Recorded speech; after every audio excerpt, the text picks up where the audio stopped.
Good afternoon, and thank you everyone for joining us today for Cognition's fourth quarter and full year fiscal 2025 results call. Today, after the close of the market, the company issued a press release announcing our financial results.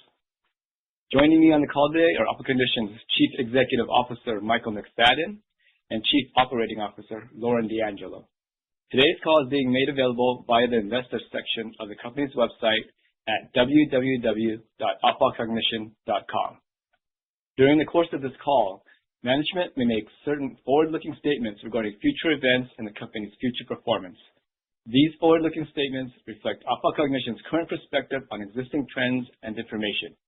Any such forward-looking statements are not guarantees of future performance and involve risks and uncertainties, including those noted in the risk factors section of the company's latest SEC filings. Actual results may differ materially from those projected in these forward-looking statements. Please review the note regarding forward-looking statements in our earnings press release disseminated prior to this call for more information on forward-looking statements. Please also note that the company's actual consolidated financial results remain subject to completion of our annual audit procedures. Our actual audited consolidated financial results are expected to be reported in connection with the filing of our annual report, which is expected to be filed on or about March 31, 2026. Our actual consolidated financial results may differ from the results discussed on this call, including as a result of audit adjustments and other developments that may arise between now and when the financials are finalized and filed. The results discussed on this call should not be viewed as a substitute for audited consolidated financial statements and related notes. Accordingly, you should not place undue reliance on the results discussed in this call, which have been prepared by and is the responsibility of our management. For the benefit of those of you who may be listening to the replay, this call is being held and recorded on March 26, 2026. Since then, the company may have made additional announcements related to the topics discussed. Please reference the company's most recent press releases and current filings with the SEC. Cognition declines any obligation to update these forward-looking statements except as required by applicable securities laws. I'll now turn the call over to Michael. Thank you, Henry, and good afternoon, everyone. Thanks for taking time to join us on today's call. This quarter marks our third full quarter following the commercial launch of ZUNVEYL for the treatment of mild to moderate Alzheimer's disease. As a reminder, ZUNVEYL is the first new oral Alzheimer's treatment approved in more than 15 years, and we believe it has a meaningful opportunity in long-term care where symptom management, tolerability, and behavioral management are central to care decisions. To sum up our results, the commercial launch progress, and what we're focused on in 2026, the fourth quarter and fiscal year was characterized by the following: continued sales growth and ongoing demand expansion of ZUNVEYL. Further traction in long-term care, including expanding both breadth and depth of prescribing in the $2 billion high-volume long-term care market.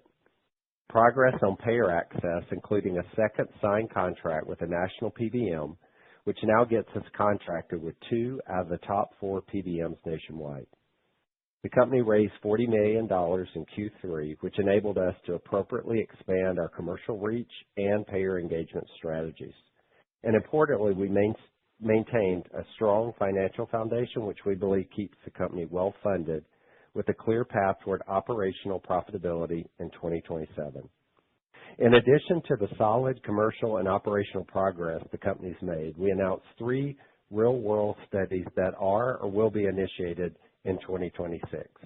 These studies will provide further evidence to strengthen ZUNVEYL's positioning with payers and provide additional evidence for healthcare providers who need a therapy that's well-tolerated and demonstrates behavioral and cognitive efficacy for their patients. Lauren, our COO, will come on later and talk a bit more about how our commercial strategy is progressing, as well as comment on the payers, who obviously play an integral part of our market penetration strategy. Before I discuss our leading indicators in demand and adoption, let me briefly speak to revenues. For the fourth quarter, we generated total revenues of $2.8 million, including net product revenues of $2.5 million from ZUNVEYL. Launched to date through year-end 2025, Cognition has generated total revenues of $10.2 million. We view these results as an early, important foundation for the company. At the same time, we recognize that in the initial phase of launch, reported revenue can be influenced by the pace of payer coverage and the national ramp in prescribing behavior, and they may not fully reflect long-term potential of the product. That's why our emphasis remains on the leading indicators that tell us whether ZUNVEYL is building a durable, scalable trajectory in the long-term care setting. Today, what we're most focused on is the underlying demand indicators and durability of adoption, particularly repeat ordering behavior, increased provider confidence, and expanding payer access, which we believe are the most reliable predictors of sustained performance and future growth. In terms of demand indicators in Q4, we dispensed 4,941 bottles of ZUNVEYL, including 1,859 bottles in December alone, our strongest month since launch. And our sales team reached almost 2,000 nursing homes during the quarter, bringing our launch to date to nearly 4,000 unique facilities. We're also encouraged by what we're seeing in terms of depth of prescribing. Prescribing doctors increased 50% versus Q3, and cumulative homes with prescriptions increased 69% in Q4, which is an early indicator of expanding adoption across our commercial footprint. Taking a step back, we believe the adoption curve is doing what we would expect in long term. The providers start cautiously. They treat a small number of patients. They observe the tolerability and the clinical outcomes for these patients, and then they move toward broader use. Speaking of payers, payer access remains a major friction point with prescription approvals, but it also presents a major opportunity for the company. The team is working with payers to demonstrate compelling data that we believe will improve coverage for ZUNVEYL in the coming quarters. I'm pleased to announce that we executed a second national PBM contract during the quarter, in addition to the first PBM contract previously announced. That means we now have agreements with 2 of the 4 major PBMs that are relevant to our long-term care business. Our execution now shifts to downstream pull-through, ensuring that contracted coverage translates into practical access at the plan level with fewer or no restrictions and a smoother prior authorization process. We believe progress here can be a meaningful accelerant to new starts and sustained growth. Lauren will speak more on this in detail, including timing expectations for early traction and broad implementation. Regarding clinical performance, ZUNVEYL appears to be performing consistently with few adverse events reported. Reported GI adverse events continue to be in the low single digits. Spontaneous adverse event reporting is still limited to 2 GI adverse events at the end of the quarter, and we would have expected reports in the triple digits at this point during the launch. Regarding medical progress, the company completed the year with 15 abstracts and posters submitted and presented at medical meetings and conferences. We believe these data set a good baseline for acetylcholinesterase education to the market, which has been severely lacking in the last decade.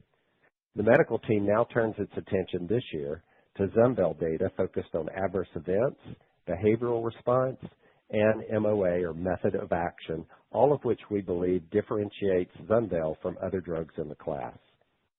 The company announced 3 studies in the last quarter, 2 in long-term care, one called Beacon and the second Converge, and one in the outpatient setting. That study is named Resolve. We believe the long-term care data will be differentiating with our customers as there are very few studies completed in long-term care. Beacon will provide ZUNVEYL data focused on tolerability, cognitive, and behavioral efficacy.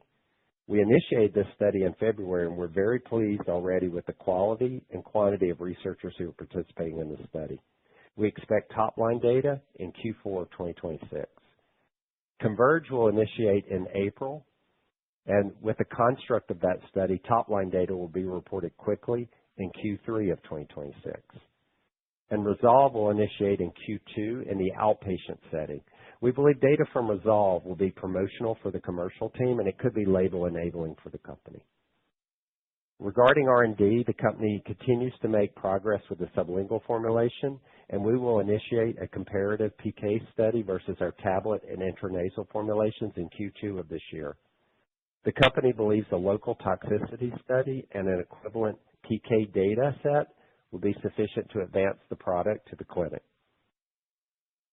From a business development perspective, Our partner in Asia, CMS Pharma, continues to work through the regulatory process with multiple countries in Asia.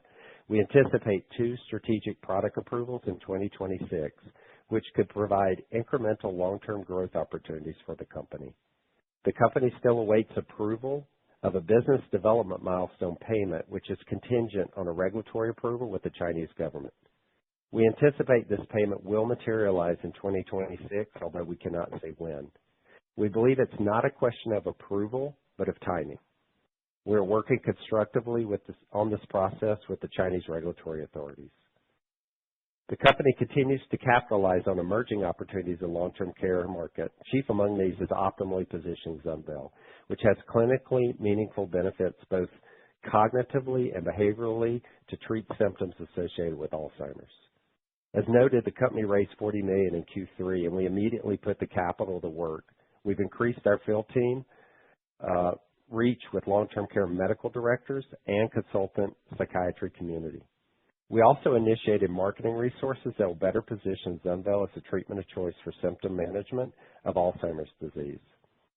Our sales force increases and the improved marketing efforts will position the company to take advantage of these opportunities in the coming quarter. With this investment combined with the early demand indicators we're seeing, we believe the company is well funded to execute our commercial strategy, and we're focused on driving toward operating profitability in 2027. Lauren will discuss more on our commercialization process momentarily, but first Henry will speak to the financials for the company. I'll now turn it over to Henry. Thanks, Michael, and good afternoon, everyone. As I review our fourth quarter and full year 2025 results, please refer to today's press release or Form 8-K filing. I'll begin with a review of our financial results for the fourth quarter and full year 2025, followed by an update on our balance sheet and expectations for 2026. Overall, the year reflected continued commercial progress for ZUNVEYL, supported by growing prescriber adoption and investments in our commercial infrastructure. Starting with revenue, for the fourth quarter, we generated total revenue of $2.8 million, driven primarily by $2.5 million in net product sales from ZUNVEYL, our lead commercial product. We also recognized $259,000 in licensing revenue from our collaboration with CMS Pharma. For the full year, total revenue was $10.2 million, including $6.8 million in net product sales from ZUNVEYL. These results reflect steady growth in adoption, and we continue to receive positive feedback from prescribers and caregivers regarding the impact ZUNVEYL is having on patients. Turning to operating expenses. Total operating expenses for the fourth quarter were $10.7 million, which included $258,000 in cost of goods sold and cost of revenues, and $10.4 million in SG&A and R&D expenses. This compares to $2.7 million in operating expenses in the fourth quarter of 2024. For the full year of 2025, total operating expenses were $32.9 million, which included $1.9 million in cost of goods sold and cost of revenues, compared with $12 million in 2024. The year-over-year increase primarily reflects higher SG&A expenses associated with the expanding commercialization organization, including personnel costs as we continue building our sales team and supporting the launch and commercialization of ZUNVEYL. As a result, we reported an operating loss of $7.9 million for the quarter, compared to $2.7 million in the fourth quarter of last year. For the full year, operating loss was $22.7 million, compared to $12 million in 2024. Moving on to net loss. For the fourth quarter of 2025, we reported a net loss of $6.9 million, or 30 cents per share, compared with a net loss of $5.8 million, or 52 cents per share in the same period last year. For the full year 2025, net loss was $20.7 million, or $1.17 per share, compared with $14.8 million, or $2.04 per share in 2024. These results include a gain from change in fair value of warrant liabilities of $441,000 in the fourth quarter and $88,000 for the full year, compared to losses of $3.3 million and $3.2 million respectively for the same periods last year. Turning to the balance sheet. We continue to maintain a strong financial position and remain debt-free. As of December 31, 2025, we had approximately $66 million in unrestricted cash and cash equivalents, including roughly $38 million in net proceeds raised in October 2025 through our equity offering and over-allotment exercise. Based on our current operating plan, we believe this capital provides operational runway well into 2027, supporting both our commercial initiatives and ongoing development activities. Regarding expectations for 2026, as in prior periods, we are not providing formal revenue guidance. However, we expect continued sequential growth in ZUNVEYL sales through 2026 as physician awareness increases and payer access continues to expand. Finally, from an expense perspective, we currently expect full year 2026 operating expenses to be in the range of $54 million to $58 million. The increase primarily reflects planned clinical studies intended to generate additional efficacy data for ZUNVEYL, as well as continued investment in sales and marketing initiatives to further educate prescribers on the benefits of our drug. With that, I'll turn the call over to Lauren. Lauren? Thanks, Henry. The fourth quarter marked what we believe is an important inflection point in the U.S. launch of ZUNVEYL in long-term care. What we are seeing now is not just continued growth, it is accelerating durable adoption. In Q4, total demand measured as bottles dispensed reached 4,941 bottles, representing 62% quarter-over-quarter growth. Just as importantly, demand strengthened through the quarter with 1,859 bottles dispensed in December, our strongest month since launch. That December performance gives us meaningful momentum as we enter 2026. While ex-factory shipments can fluctuate as wholesalers manage inventory, what matters most at this stage is underlying patient demand, which continues to build consistently and sequentially. Adoption is compounding. The most encouraging signal we're seeing is repeat behavior. In Q4, we engaged 1,986 homes, bringing total reach launch to date to 3,856 unique homes. 729 homes placed orders, and 82%, over 600 of those, were repeat orders. That level of repeat order activity this early in launch tells us ZUNVEYL is moving beyond initial trial use and becoming embedded in facility treatment protocols.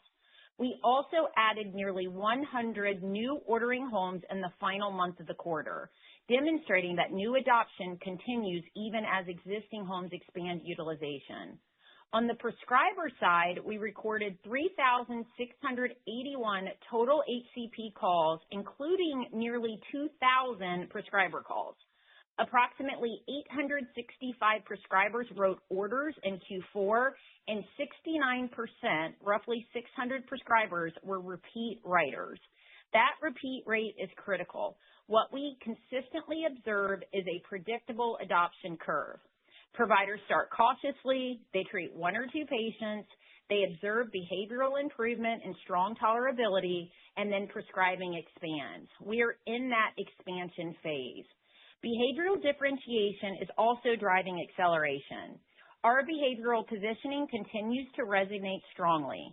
Physicians are increasingly comfortable titrating patients to the 10 milligram therapeutic dose, and that comfort is building faster than we expected. That reflects growing confidence in ZUNVEYL's tolerability profile and limited GI adverse events. In long-term care, behavior drives resource utilization, caregiver burden, and facility stability.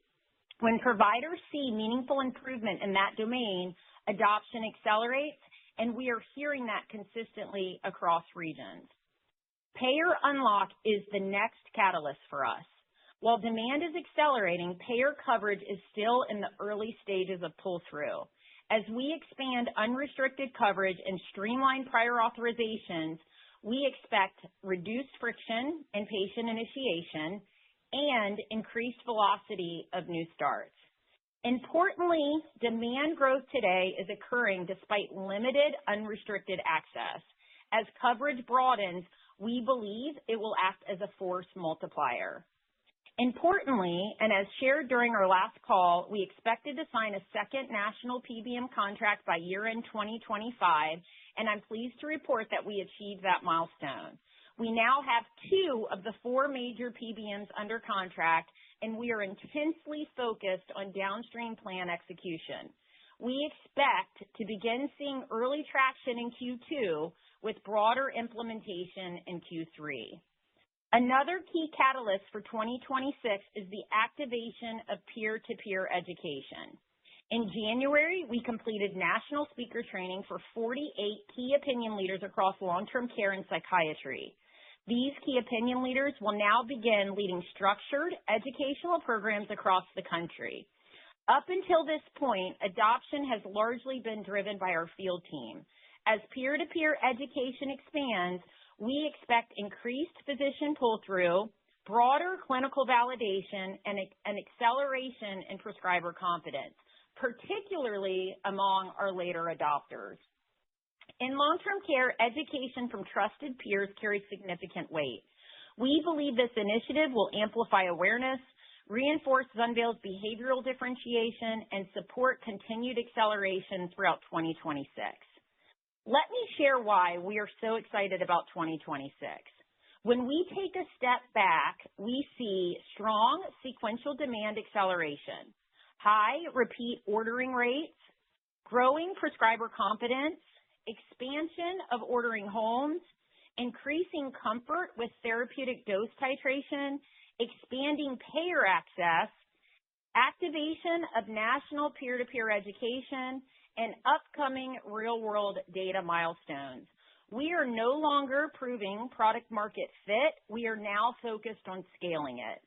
As we move into 2026, our focus is straightforward: expand penetration per home, deepen prescriber relationships, accelerate payer pull-through, and execute with discipline.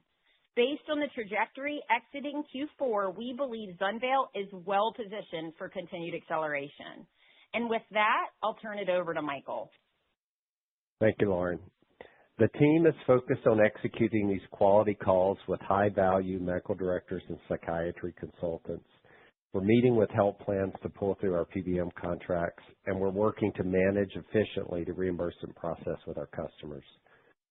Our relationship with CMS Pharma continues to grow, and we're working through the regulatory process with our partner to gain approvals for ZUNVEYL in 2 countries this year.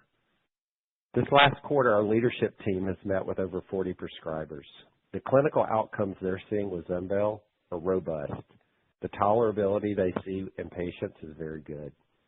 They see improvements in cognition and improvements or complete amelioration of behaviors, and they report that commonly to us during these meetings. This gives us confidence that when we reduce the friction points with payers, our demand will grow.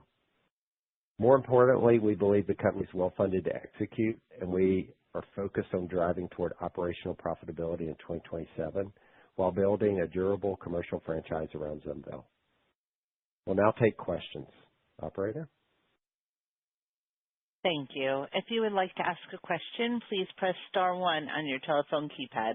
A confirmation tone will indicate your line is in the question queue. You may press star 2 if you would like to remove your question from the queue. And for participants using speaker equipment, it may be necessary to pick up your handset before pressing the star keys. Our first question is from Ram Selvaraju with H.C. Wainwright. Please proceed.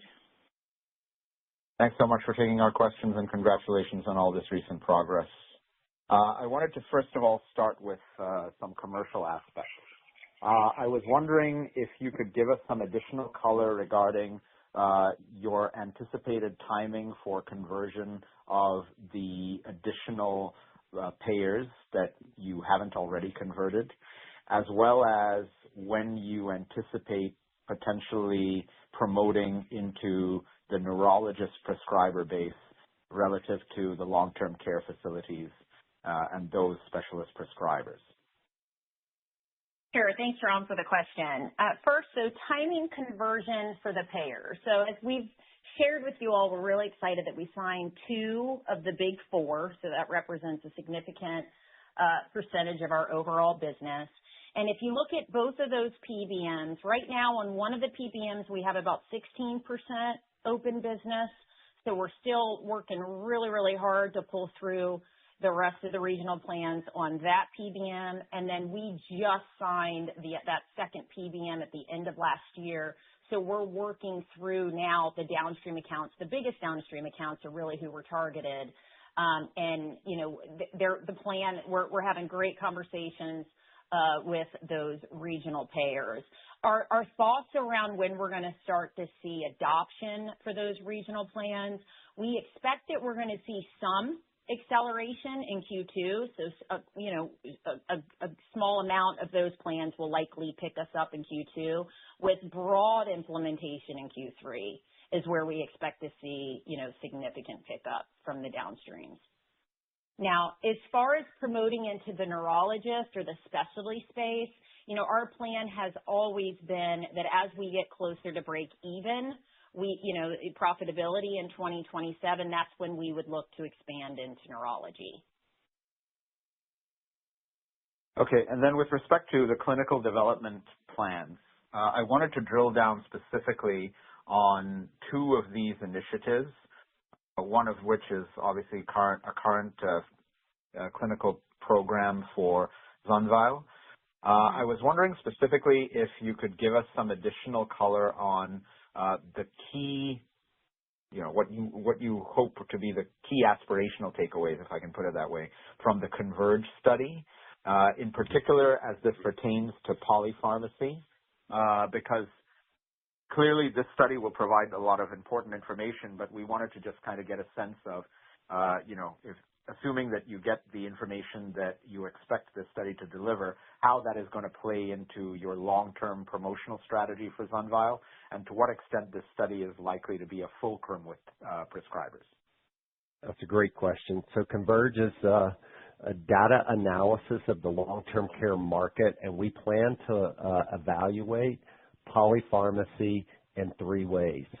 In the long-term care market for the Alzheimer's patient, polypharmacy is very common for patients with sleep disturbance that occurs with the other agents in the class, patients with GI disturbance that is very commonly seen with other agents in the class, and to control behaviors, which other agents in the class have a modest or no effect on being able to control. We anticipate with the advent or utilization of ZUNVEYL that we've seen in these homes that we'll see a reduction in that polypharmacy, but the data will tell that story, and that'll be one of the number one things that the study will look at. It will also look at things like adherence, tolerability, dosing, and consistency across ZUNVEYL and other agents in the class. So we'll have a plethora of data looking at all of those areas. We think that'll be really key for providers and also decision makers into determining positioning for ZUNVEYL with health plans and determining how they want to use ZUNVEYL in the long-term care marketplace. Okay, great. And then just lastly on the preclinical sublingual formulation, three quick questions here. Firstly, I was wondering if you could comment on, you know, any additional precision with which you expect this to enter the clinic in 2026 and what the prerequisite steps might be for that milestone to be reached. Secondly, I was wondering if you could maybe just sketch out for us what you expect the clinical development timeline and paradigm to look like for the sublingual formulation. I presume that it would also fall under the 505(b)(2) pathway, but perhaps you could give us some additional color regarding how you expect it to move towards potential market entry. And, of course, if you could give us some sense of timing with which it might reach the market. And also, if you have thoughts at this early stage regarding, assuming success in clinical development, how this sublingual formulation would play alongside ZUNVEYL, how this might broaden your overall reach into the Alzheimer's community, and also if there are any technical plans envisaged with respect to looking at the feasibility of formulating not only ZUNVEYL sublingually, but also potentially generating combination therapies. So this would essentially involve sublingual delivery of both benzylamine and potentially other anti-Alzheimer's medications in the same sublingual formulation. Thank you. A lot to unpack there. Let me start with the position in the market with the sublingual. Why are we investigating and trying to advance the sublingual? In the long-term care marketplace, it's estimated that up to 20% of patients have dysphagia or aphasia. That's an inability or difficulty in swallowing a tablet or capsule formulation of any medication. Currently, these patients with Alzheimer's who have this difficulty either use a patch, or if there's a capsule or tablet, it's crushed or opened and put into a feeding tube or mixed with applesauce, and it's administered to the patient. As you can imagine, that's very challenging and difficult.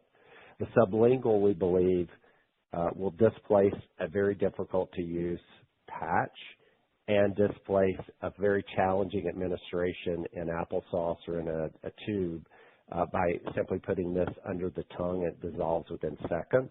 So it's easy to administer, provided that the data allows us to move forward with the compound. Now, let me talk about the things that we're looking at and the milestones that we need to undertake and conquer to move this to the clinic. First, we are going to initiate a PK comparative study with our sublingual versus our tablet and our intranasal formulation. If that PK data shows parity, we will use that as the basis to enter the clinic with FDA. Now, we'll need to complete a Type C meeting, which would happen in the late summer with FDA, and post a positive Type C meeting, we would be advancing the sublingual formulation to the clinic, likely in the very first part of 2027. This will all be dependent upon the data from the agency, but we believe that's all that's needed. We've completed all other data that we believe we need to complete to move the product to the clinic.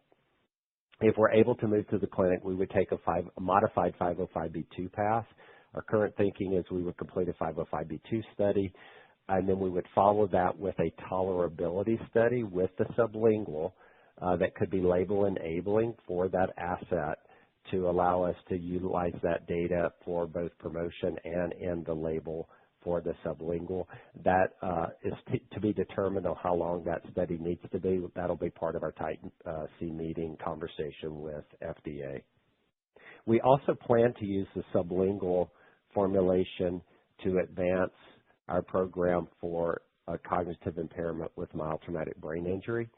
It's an easy to take formulation that would be administered easily for that patient population. So we have a dual use for that asset and dual programs that we will utilize the asset for.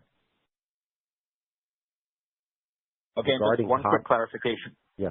Sorry, go ahead. Regarding combo therapy will follow both of those programs. Those programs are number 1 and number 2 on the company's priority for medical development at this time.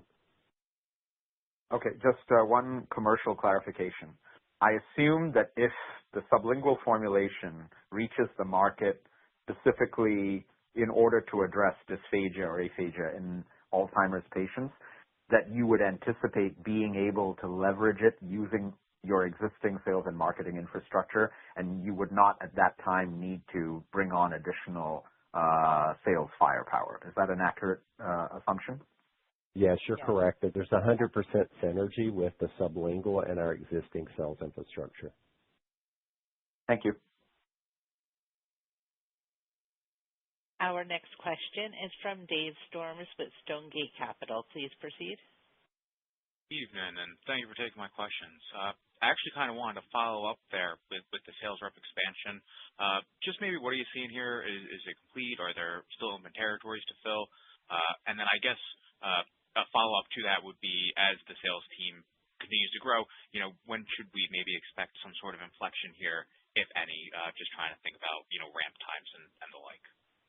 Sure. No, thanks for the question, Dave. So Over the past quarter, the team has been, focused on increasing the sales force to ensure that, we have greater reach and frequency on our customer base.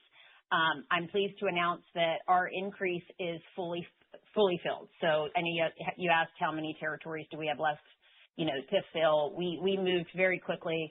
That's the beauty of having a very experienced long-term care leadership team. I think we've talked about that a lot on previous calls. So we were able to expand our sales force as of January. And really, we had almost 98% full, and then we've recently added a couple more reps in March to complete our full sales force expansion. So that's one key mechanism that we believe is going to accelerate the business significantly. There's also a couple of other things that we've done, with this sales force. So we've really honed in on behaviors and going deeper with psychiatry. That was a big reason or factor on why we did expand the sales force, because we found that our drug, the feedback we're getting our drug and the behavioral symptoms is far better than we expected, and we knew that we needed to expand to the psychiatry customer within the long-term care setting. And so we've done that. We're putting these, new reps, the expanded reps out there, delivering that message.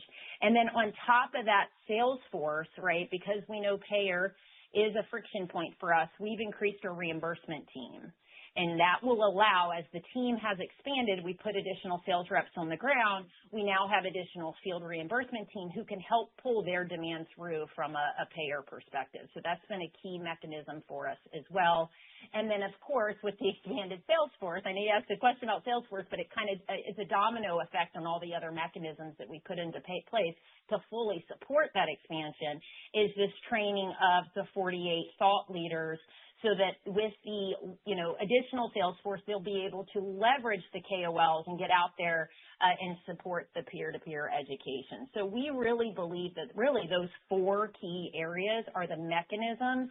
They're going to help us accelerate. And we believe that when it does, it's going to be very meaningful. That's great color. I appreciate that. Can I just circle back maybe onto something you mentioned in your answer about expanding to psychiatry customers? Now that, ZUNVEYL's been in the market and you're starting to get the market reception of it, I guess how else is that marketing changing? Is Sure. psychiatry just, yeah, go ahead. Thank you. Sure. Yeah, when we originally launched the product, and I think, even for several years leading up to the launch, right, when we were planning the positioning of ZUNVEYL, it was all about the tolerability, right? The no GI, we know that's a significant issue with the acetylcholinesterase inhibitors, and so that's really where we leaned into. Then we, at the same time when we launched, we talked about the dual mechanism of action, and that's how it differentiates us from the other acetylcholinesterase in the class. So that was really our core positioning when we launched ZUNVEYL. But very quickly, and I think you guys will remember from the last couple of calls, the feedback we were hearing from customers around how this drug was working on behaviors really was just overwhelming. And behaviors, what we learned, is really what drives adoption in the nursing home, because the behaviors are what the physicians are obviously very concerned about, when you've got this frail population living in a nursing home.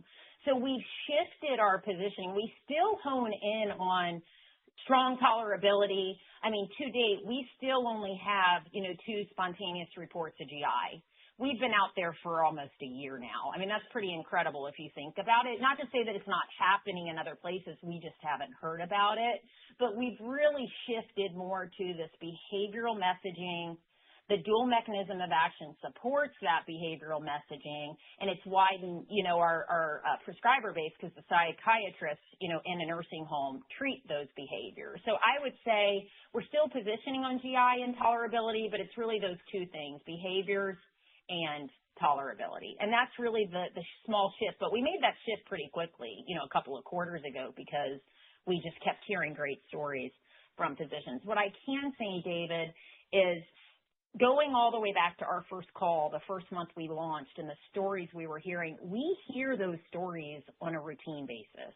I just talked to a customer yesterday. This is probably our most successful story yet, where there was a patient who was living in a nursing home, terrible behaviors, very agitated, there's a lot of these patients, but, throwing things at the staff, that patient's going home after being on 3 months of ZUNVEYL. I mean, you can't get a better success story than that. So we're really leaning into those providers who have tried it. They love it. You see that through the repeat ordering. We're leveraging that experience. We're now taking that experience through peer-to-peer education so that other providers who haven't adopted the drug will hear those stories. And then, of course, we're leaning into the product profile, which is behaviors and tolerability. So I hope that's helpful. That's super helpful. And I mean, I know it's anecdotal, but that is a great story. One more, if I could, Michael, just because I really appreciate your answer around the Converge study. If I could pair it, maybe the same phrasing for the Beacon trial, maybe just any thoughts on what aspirational outlook is like for Beacon and maybe compare it to Converge. Yeah, so Beacon's a different study in that it will look at ZUNVEYL tolerability, ZUNVEYL efficacy in treating cognition, ZUNVEYL efficacy in treating behavioral symptomatology.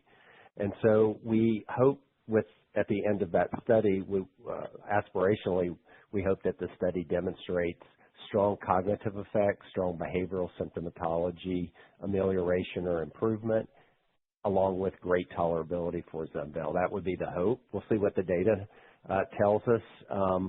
But it's a very important study for us because in the long-term care market or long-term care segment of the Alzheimer's market, there are very few completed studies.